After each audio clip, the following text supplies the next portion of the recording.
Hello दोस्तों, स्वागत है आपका आपके YouTube चैनल मैथवाला में। दोस्तों, हम लोग हिंदी का प्रैक्टिस सेट कर रहे थे, उसी में हम लोगों ने आज फिर से 30 क्वेश्चन। दोस्तों, हम लोग 30 क्वेश्चन इसलिए करते हैं क्योंकि मेरा मकसद है अगर यूपी टेट में 30 क्वेश्चन आएंगे तो उसी 30 में आपके दिमाग में थोड़ा सा मैकअप रहना चाहिए कि मुझे 30 ही क्वेश्चन करना है। तो उसी के अकॉर्डिंग हम लोग क्या करते हैं, उसी के अकॉर्डिंग हम लोग इसको कंटेंट को तैयार करते हैं। दोस्तों आइए दोस्तों, बिना देरी किए हुए क्लास को स्टार्ट करने वाले हैं। देखिएगा इसमें क्या दिया गया है, सूर्य का पर्यायवाची क्या है। आपको बताना है कि सूर्य का पर्यायवाची क्या है। अगर आप सूर्य का पर्यायवाची बताने वाले हैं तो सूर्य का पर्यायवाची क्या है आपको बताना है। आपको बताना है चंद्र है, आपको बताना है रवि है, या तारा है, या आकाश है।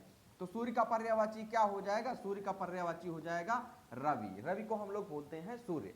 ठीक है, नेक्स्ट क्वेश्चन हम लोग चलने वाले हैं, क्वेश्चन नंबर 2। दोस्तों हम लोग वेट नहीं करेंगे, क्वेश्चन आया उसका आंसर दिए फिर आगे बढ़े। अगर ऐसे ही हम लोग प्रैक्टिस करते रहेंगे, अभी हम क्लास 1.5-2 घंटे में 30 क्वेश्चन करवाएंगे तो इसका कोई मतलब नहीं होता। दोस्तों क्वेश्चन आए उसके बाद उसका आंसर दे दीजिए, ये सबसे बेस्ट तरीका होता है रिवीजन करने के लिए।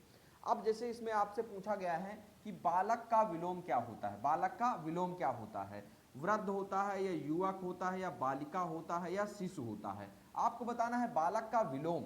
और विलोम का मतलब क्या होता है, अगर बालक होगा तो बालक का क्या हो जाएगा, बालिका तो नहीं होगा, शिशु नहीं होगा, युवक नहीं होगा, तो क्या हो जाएगा, बालक का वृद्ध हो जाएगा। क्या हो जाएगा, वृद्ध हो जाएगा। आगे हम लोग चलते हैं नेक्स्ट क्वेश्चन में, बालक का वृद्ध हो जाएगा। नेक्स्ट क्वेश्चन में चलते हैं, कमल शब्द का लिंग बताना है। कमल का लिंग बताना है। कमल क्या है, पुल्लिंग है, स्त्रीलिंग है, या नपुंसक लिंग है, या कोई नहीं है। दोस्तों अगर कमल का पर्यायवाची आप लोग बताएं, कमल का लिंग बताने वाले हैं, तो कमल कौन सा लिंग होता है, जैसे होता है कमल का फूल। क्या होता है, कमल का फूल। तो फूल किसकी विशेषता है, कमल की। तो इसका राइट आंसर क्या होने वाला है, ए। नेक्स्ट क्वेश्चन हम लोग देखते हैं, क्वेश्चन नंबर कह रहे हैं 4। राम ने फल खाया, इसमें ने क्या है, आपको बताना है कि ने क्या है।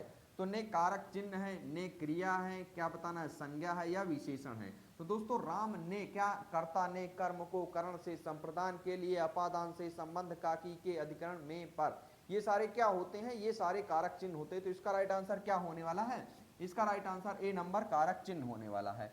नेक्स्ट क्वेश्चन हम लोग देखते हैं, क्वेश्चन नंबर 4 कह रहे हैं सुंदर शब्द क्या है। सुंदर शब्द क्या है, सुंदर एक संज्ञा है, सुंदर एक क्रिया है, सुंदर एक विशेषण है, सुंदर एक सर्वनाम है। दोस्तों सर्वनाम क्या होता है, जो संज्ञा के स्थान पर प्रयोग किए जाते हैं उन्हें सर्वनाम कहते हैं। संज्ञा क्या होता है, जो किसी व्यक्ति वस्तु स्थान के नाम को संज्ञा कहते हैं। क्रिया क्या होता है, जो करना होता है, किसी काम को करना होता है, उसे हम लोग बोलने वाले हैं क्रिया। तो क्या हो जाएगा, इसका विशेषण हो जाएगा। सुंदर क्या हो जाएगा, सुंदर अपनी विशेषण के लिए प्रसिद्ध है। आगे हम लोग चलते हैं, कह रहे हैं खेलना।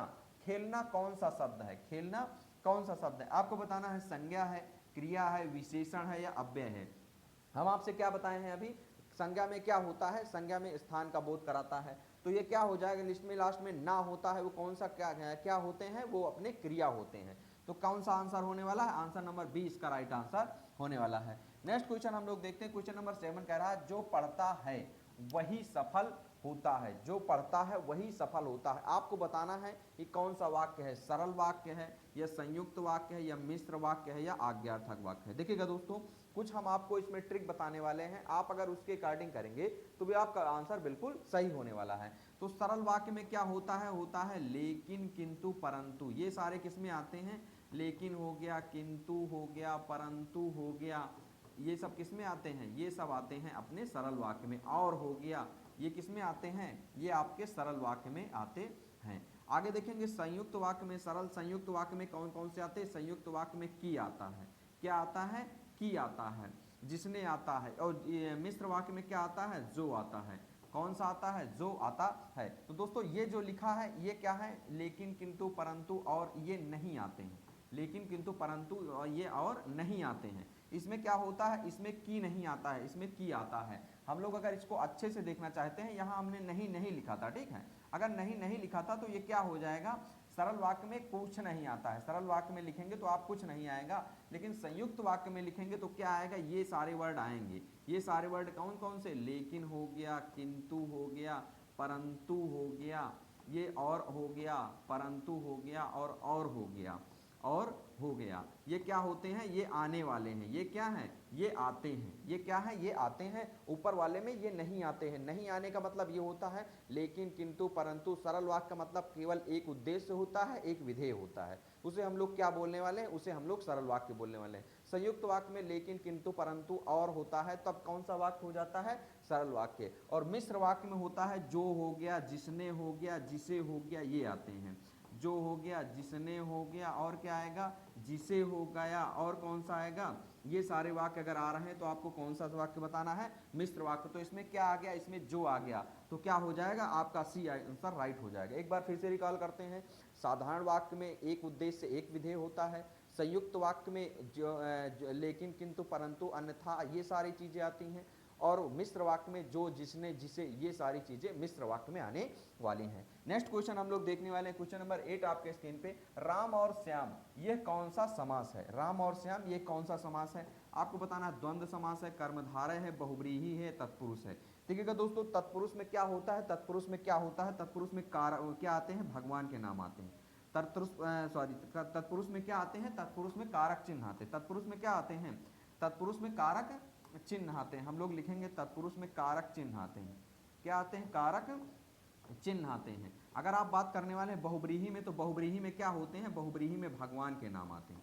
क्या? भगवान के नाम। और कर्मधारय में क्या होता है? जो के समान रूपी आता है आ गया, जो आ गया, के समान रूपी आ गया। ये सारे वर्ड किसमें आते हैं? ये सारे वर्ड किसमें के अंतर्गत आते हैं? कर्मधारय समास के अंतर्गत आते हैं। तो आपका जो बचा वो द्वंद्व समास के अंतर्गत आता है। और हो गया, या हो गया, अथवा हो गया, किसमें आते हैं? ये द्वंद्व समास के अंतर्गत आने वाले हैं। आगे हम लोग चलते हैं। क्वेश्चन नंबर 9 आपके स्क्रीन पे है। जलज का अर्थ आपको बताना है। जलज, जलज का मतलब क्या होता है? जल में जन्म लेने वाला, जल पीने वाला, जल देने वाला, या जल से दूर रहने वाला। तो दोस्तों, जलज का मतलब क्या होता है? जलज का मतलब ये होता है जल में जन्म हो लेने वाला। जलज का मतलब क्या होता है? जलज का मतलब होता है जल में जन्म लेने वाला। आगे हम लोग चलते हैं, क्वेश्चन देखते हैं। क्वेश्चन नंबर 10 आपके स्क्रीन पे है। कह रहे हैं कवि शब्द का बहुवचन आपको बताना है। कवि का बहुवचन क्या हो जाएगा? कवि का कवि हो जाएगा, कवियों हो जाएगा, या कवियां हो जाएगा, या कवि लोग हो जाएगा। तो दोस्तों, कवि का बहुवचन अगर आप बनाना चाहेंगे तो कवियों हो जाएगा। क्या हो जाएगा? कवि का कवियों होने वाला है। आगे हम लोग चलते हैं, क्वेश्चन नंबर 11 देखते हैं। कह रहे हैं वह स्कूल जाता है। इसमें वह बताना है क्या है? वह बताना है क्या है? संज्ञा है कि सर्वनाम है कि विशेषण है कि क्रिया है? दोस्तों, जो ये वह है ना, वह क्या आता है? वह सर्वनाम के अंतर्गत आता है। क्या होता है? वह होता है सर्वनाम। आगे हम लोग चलते हैं, नेक्स्ट क्वेश्चन देखते हैं। क्वेश्चन नंबर 12 आपके स्क्रीन पे है। नीला आकाश में नीला क्या है? नीला आकाश में नीला क्या है? तो दोस्तों, आकाश की विशेषता क्या है? नीला ना। तो क्रिया हो जाएगी, विशेषण हो जाएगा, संज्ञा हो जाएगा, सर्वनाम। अगर विशेषता है तो क्या हो जाएगी? आपकी विशेषण होने वाली है। नेक्स्ट क्वेश्चन हम लोग देखने वाले हैं। 13 कह रहे हैं जल्दी आओ यह कौन सा वाक्य है? जल्दी आओ ये क्या दे रहा है? ये प्रश्न पूछ रहा है, या आज्ञा दे रहा है, या विस्मयादिबोधक है, या विधानवाचक है? तो दोस्तों, अगर कह रहा है जल्दी आओ तो ये क्या है? ये आज्ञा दे रहा है। जल्दी आओ का मतलब क्या होता है? आज्ञा दे रहा। तो इसका राइट आंसर क्या हो जाएगा? आज्ञार्थक वाक्य। आगे हम लोग चलते हैं, 14 नंबर कह रहा है राम ने पत्र लिखा। राम ने पत्र लिखा में आपको बताना है क्रिया। राम हो जाएगा, पत्र हो जाएगा, लिखा हो जाएगा, ने हो जाएगा। दोस्तों, मैंने बताया था आपको अगर क्रिया कभी ढूंढना हो तो उसमें लास्ट में ना लगा लीजिएगा, आपका आंसर मिल जाएगा। जैसे लिखना क्या हो जाएगा? लिखा है तो लिखा में हम लोग ना जोड़ देंगे तो क्या हो जाएगा? लिखना। तो इसका राइट आंसर क्या होने वाला है? इसका राइट आंसर सी होने वाला है। नेक्स्ट क्वेश्चन देखते हैं, 15 आपके स्क्रीन पे। बहुत शब्द क्या है? बहुत विशेषण है, संज्ञा है, क्रिया है, ये सर्वनाम है। सर्वनाम जो संज्ञा के स्थान पे, क्रिया का मतलब ना लगाओ, और संज्ञा का मतलब जो व्यक्ति वस्तु स्थान के नाम को संज्ञा कहते हैं। तो इसका राइट आंसर क्या हो जाएगा? विशेषण। जैसे कहेंगे ना बहुत सुंदर, क्या हो जाएगा? बहुत सुंदर। अगर इसमें बात करने वाले हैं बहुत सुंदर में, तो देखिएगा यहाँ एक चीज हम आपको बताने वाले हैं। ये क्या है? ये आपका विशेषण है। ये क्या है आपका? ये विशेषण है। अगर आप बहुत की बात करने वाले हैं, बहुत क्या है? तो बहुत आपका प्राविशेषण है। क्या है? प्राविशेषण है। तो हमने आपको विशेषण और प्राविशेषण भी इसी में, जो विशेषण की विशेषता बताता है उसे हम लोग क्या बोलने वाले हैं? देखिएगा, बहुत क्या है? प्राविशेषण, और सुंदर क्या है? विशेषता। लेकिन इसमें प्राविशेषण और वो दिया नहीं, तो हम लोग क्या लगा देंगे? इसमें विशेषण लगाने वाले हैं। आगे हम लोग चलते हैं दोस्तों, क्वेश्चन नंबर 16 क्या कह रहा है? विद्यालय का संधि विच्छेद बताइए। देखिए दोस्तों, विद्यालय का संधि विच्छेद अगर आप करना चाहेंगे तो आपके सिलेबस में दिया गया है संधि एक टॉपिक। तो दोस्तों संधि के टॉपिक में आपको दिया गया है कि स्वर संधि के पांचों पार्ट अलग अलग डिफाइन किए गए हैं।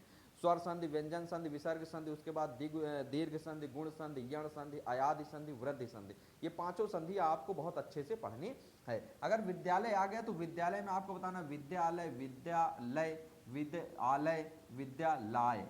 तो आपको बताना है इसमें, जैसे आप अगर संधि विच्छेद कभी नहीं कर पा रहे हैं, मान लीजिए, तो मेरे ट्रिक से करेंगे तो कभी गलत नहीं होगा। दोस्तों संधि करने के बाद दोनों का कुछ ना कुछ अर्थ निकलना चाहिए, दोनों का क्या निकलना चाहिए, सेंस निकलना चाहिए, वो भी हिंदी में।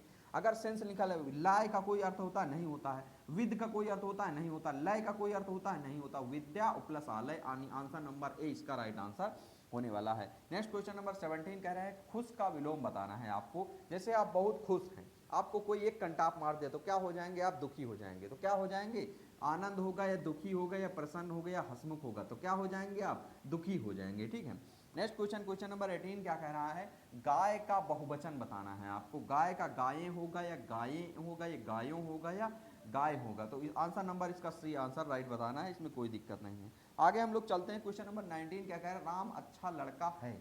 राम अच्छा लड़का है। दोस्तों लड़का की विशेषता क्या है, लड़का अच्छा है। लड़का की विशेषता अगर अच्छा है तो इसमें बताना है इसमें विशेषण क्या है, राम है या अच्छा है या लड़का है या है। तो लड़का की विशेषता क्या है, लड़का की विशेषता अच्छा है। लड़का कैसा है, अच्छा है।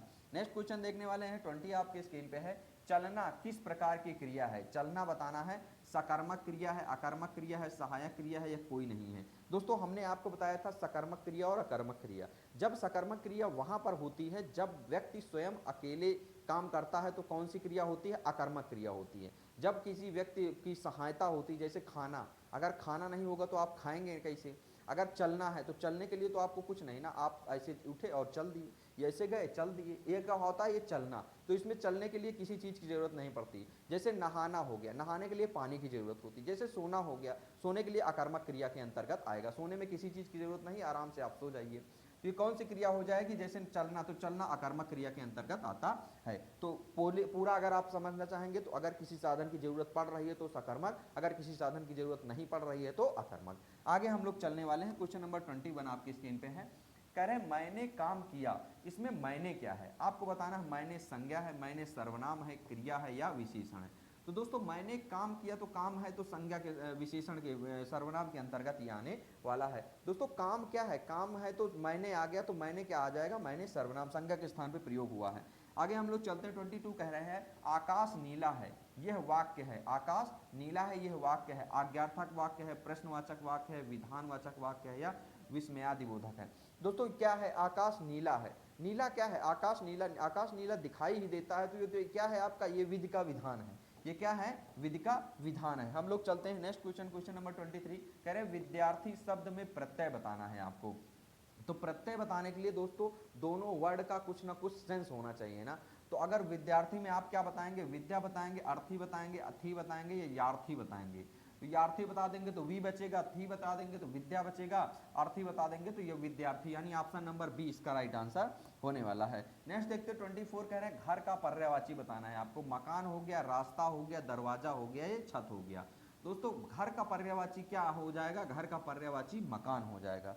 नेक्स्ट क्वेश्चन, क्वेश्चन नंबर 25 देखने वाले हैं। खाना शब्द क्या है, खाना शब्द क्या है। खाना बताना है संज्ञा है, क्रिया है, दोनों है या कोई नहीं। अगर आप दोस्तों इसमें दोनों ऑप्शन में दिए हैं इसलिए थोड़ा सा डाउट आप हो सकता है, नहीं ऐसे पूछा जाएगा तो खाना क्या है, वो खाना क्रिया हो जाएगी। अगर पूछा जाए क्रिया के अंतर्गत कौन सी है तो सकर्मक हो जाएगी। जब तक भोजन नहीं होगा तब तक आप खाने वाले नहीं हैं। अगर इसमें आपसे पूछा जाएगा कि खाना क्या है तो खाना आप क्या बताने वाले हैं, खाना संज्ञा भी है, खाना क्रिया भी है। तो हम लोग क्या राइट आंसर लगाने वाले हैं, सी राइट आंसर इसका लगाने वाले हैं। 26 कह रहा धीरे धीरे, यह वाक्य है, संज्ञा है या क्रिया है या क्रिया विशेषण है या विशेषण है। कहेंगे नहीं धीरे धीरे से मेरी जिंदगी में आना। दोस्तों ये क्या है, धीरे धीरे क्या है, आने की विशेषता है ना, विशेषता के साथ साथ क्रिया की विशेषता है, तो हम लोग क्रिया विशेषण इसका राइट आंसर लगाने वाले हैं। क्वेश्चन नंबर 27 कह रहा पुस्तक का लिंग बताना है आपको। पुल्लिंग है, स्त्रीलिंग है या नपुंसक लिंग है या कोई नहीं है। दोस्तों पुस्तक क्या होती है, उसने पुस्तक पढ़ी, वह पुस्तक पढ़ता है नहीं होता, उसने पुस्तक पढ़ी, वह पुस्तक बहुत अच्छी है। अच्छी क्या है, पुस्तक की विशेषता अच्छी आ गया, पढ़ी आ गया, ठीक है। अब हम लोग क्या कहते हैं, कैसे अब इसका लिंग क्या हो जाएगा, इस तरह लिंग स्त्रीलिंग हो जाएगा। नेक्स्ट क्वेश्चन देखते हैं 28 कह रहे हैं सूरज निकल आया, इसमें कर्ता बताना है। सूरज हो जाएगा, निकल हो जाएगा, आया हो जाएगा, सब हो जाएगा। दोस्तों सूरज निकल आया में अगर आपको क्या बताना है, कर्ता। कर्ता का मतलब काम को करने वाला। तो दोस्तों सूरज क्या है, सूरज इसमें कर्ता है। आगे हम लोग चलते हैं नेक्स्ट सेकंड लास्ट क्वेश्चन आपकी स्क्रीन पे, मीठा फल यह कौन सा समास है। मीठा फल, द्वंद्व बताना है, कर्मधारय बताना है, बहुब्रीहि बताना है, तत्पुरुष बताना है। मीठा फल, मीठा फल का क्या होता है, मीठा है जो फल।